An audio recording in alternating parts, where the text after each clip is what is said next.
Hello, welcome back to Creepypasta with Sure. This is part 2 to the Marvel Hornets Creepypasta. I'll put the first one in the description if I remember. uh, Now we are going to read the Rosswood Park, which is pretty much the location of, I'll read it and you'll know. I'm sorry, I keep messing this up. Rosswood Park is a location that is very important to the ARG Marvel Hornets. As the main character, Jay, ends up in this region and examines the park, finding the operator multiple times, it is not stated as of yet if the park has any connection whatsoever with the operator. However, it has been known to surface repeatedly inside the woods near the park, and is apparently extremely protective of the tunnel in which Alex kills a pedestrian, and Jay investigates twice. Once by pure accident and runs into the operator. The other time Tim has him follow him there. The operator seems to frequent the woods, as he is in the woods in every single entry that takes place there.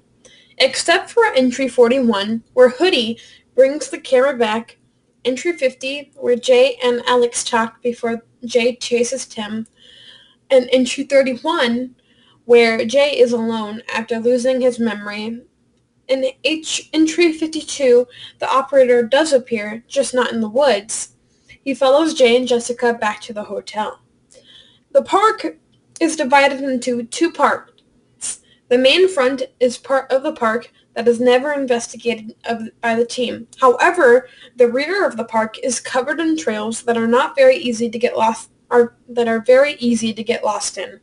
The most notable areas are a tunnel that leads out very shortly after entering and doesn't seem to have any particular purpose for whatever reason. The operator protects this tunnel viciously. A building with lots of wood, possibly being a lumber mill, that is at entry 52. A tree that appears to be growing on top of the series of bricks. A small grove which leads to the tunnel and is noticeably unnoticeable at first glance. A boarded-up cabin where Jay wakes up in entry 62. Jay never does find any clues to help him fight the operator. However, the forest helps him see how incredibly dangerous Alex can be. Entry 29 is the first appearance of Rosswood Park, unknown at the time, in which the cameraman on the footage, assumed to be Jay, happens to wander down a trail and locate a tunnel where he finds some blood. A blood-stained rock with a bloody t-shirt, all fresh. The entry is deep in the hard drive of his memory card, labeled "No Entry," and the video cuts out just as the camera spots the operator. As a result, Jay does some scouting to locate where this may have taken place, and in entry 31 he locates Rosswood, but is unable to find the tunnel or any traces of what may have happened in the 7-month period where he lost his memory. Rosswood Park is also frequented by civilians as well. At one point, Jay is walking down the trails in entry 31 and assumes he's being followed. However, it's simply a man with his headphones in who coincidentally happens to be going down the same trails. Rosswood Park is never entered again by Jay of the present and is rather investigated by tape cache he locates in entry 34, where he goes through the woods multiple times, as does Alex. In entry 38, it involves Jay and Alex walking down a trail, to which Alex begins telling him about bizarre executions, none of which amuses Jay. At one point, Jay has to replace her tape, but cannot find the other tape that leads off on it. It is never stated that if Rosswood Park is the location of these bizarre executions, or just the atmosphere for Alex to explain something. Entry 39, Alex tells Jay to meet him at Rosswood Park. and eventually Jay makes it there and sleeps in his car overnight, to which a figure that looks like the operator peers into his car. The following day, in entry number 40, Jay gets frustrated with the time Alex is taking to show up and heads into Rosswood by himself, only to locate a tree built on bricks that he focuses on for a little bit, and the operator. Jay drops his camera and runs, only for Hoodie to have been in the woods and conveniently stroll out of the park with the camera and place it in Jay's car before Jay gets back, indicating that Tim and Hoodie may have a good idea of the trails in the woods. When Alex shows up to Rosswood Park in entry 42, he berates Jay for going in alone and losing his camera, and Jay calls it quits for the day. So whatever Alex planned to show him in Rosswood Park never got stated for the day. Entry 48 and 49 are the next time Rosswood resurfaces as a plot point, and this time Jay is following Alex. Entry 48 is shown from Jay's camera, while entry 49 is from Alex's camera. Alex walks back to the tunnel, followed by Jay, and eventually Jay runs before he gets spotted. Alex then sits for a while before the unknown civilian wanders near the tunnel, and Alex kills him out of paranoia. After the kill, the operator shows up and takes the body. It can be assumed that an entry 29 took place just after this event, since the blood was still fresh, and therefore Jay must have gone back to investigate. After Alex gets in his car, he calls Jay, telling him to meet them at the park tomorrow. Entry 50 mostly has Jay and Alex wandering and talking, supposedly taking place both before and after the tape in entry 38, and Alex stays behind as it gets dark in the woods. Tim shows up, to which Jay gives chase, but loses him in the tunnel, where the crime scene has been completely cleaned up, meaning that entry 29 takes place before entry 50. In entry 52, Alex takes Jay and Jessica into the woods and plans to shoot them. However, Tim shows up and tackles Alex, allowing Jay and Jessica to escape. They run from the park and continue to the hotel. In entry 62, it seems as if Jay is walking on the path through Rosswood Park, looking for Tim, when Tim/Masky begins chasing after him. Mild audio distortions before indicate that the operator may have been observing from a distance. Masky also causes distortion whenever he appears to the camera. Finally, Jay is captured and Hoodie turns off the camera.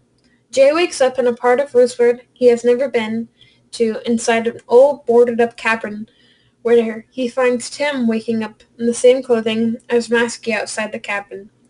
Jay's camera was placed in front of him and turned on before he woke up, probably by Hoodie. In entry 63, Jay and Tim go to their respective cars after leaving the shack and discuss where they will meet up again.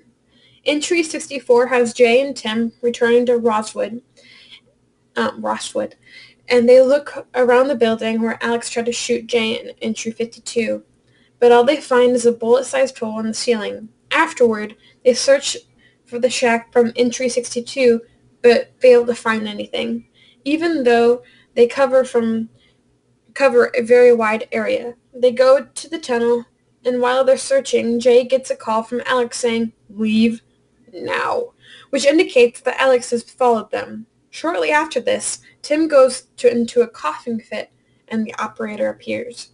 Jay tries to drag Tim away, but Tim tells Jay to leave as the operator comes closer.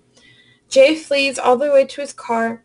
When Jay gets to his car, he finds Tim inside his own car. He tries to talk to Tim, but Tim does not respond. He simply drives away. An entry 65 shows Tim running around Rosswood after getting attacked by the operator, and he drives away after Jay calls his name, like an entry 64. Due to Alex being aware to their location, Jay and Tim have decided to leave the Rust Park area.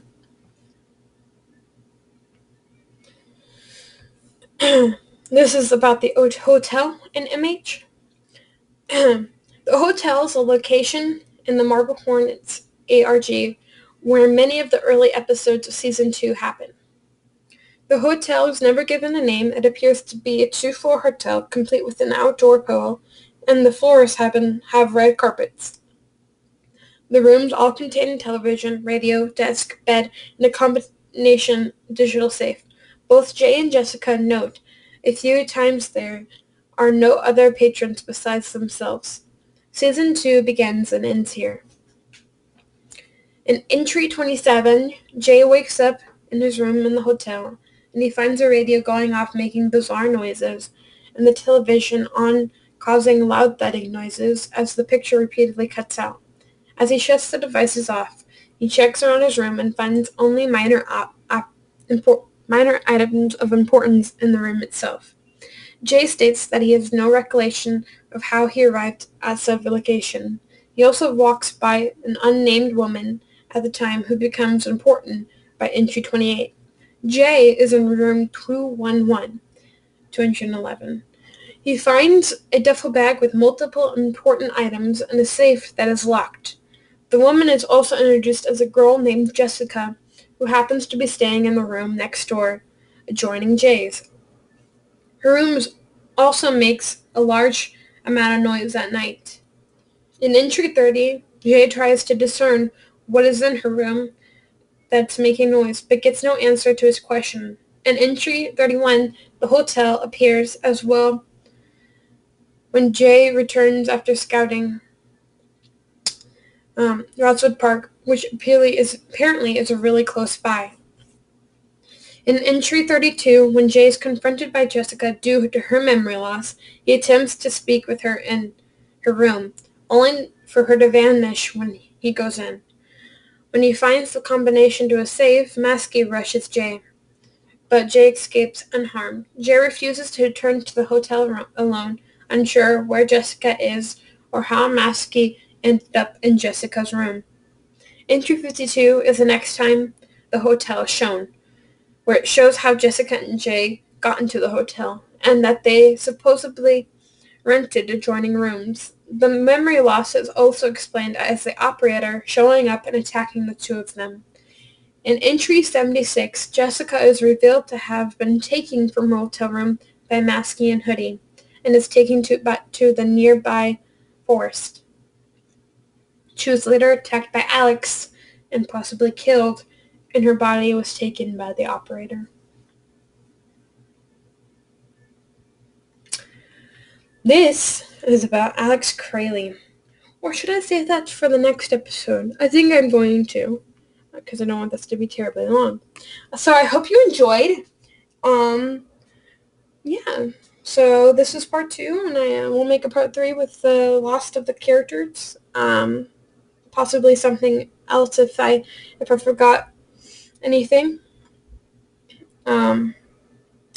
Yeah. So I hope you enjoyed and have a nice day. Oh, this is Creepypasta with Sure. That's the thing I end it with.